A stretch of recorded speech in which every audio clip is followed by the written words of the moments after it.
உறுதியாக உங்களுக்கு சொல்கிறேன், நீங்கள் அழுவீர்கள், புலம்புவீர்கள், அப்போது உலகம் மகிழும்.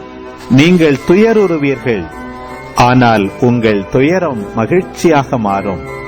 பிள்ளையை பெற்றெடுக்கும் போது தாய் தனக்கு பேறுகாலம் வந்துவிட்டதால் வேதனை அடைகிறார். ஆனால் பிள்ளையை பெற்றெடுத்த பின்பு உலகில் ஒரு மனித உயிர் தோன்றியுள்ளது என்னும் மகிழ்ச்சியால் தம் வேதனையை அவர் மறந்து விடுகிறார். இப்போது நீங்களும் துயர் உறுகிறீர்கள், ஆனால் நான் உங்களை மீண்டும் காணும்போது உங்கள் உள்ளம் மகிழ்ச்சி அடையும்.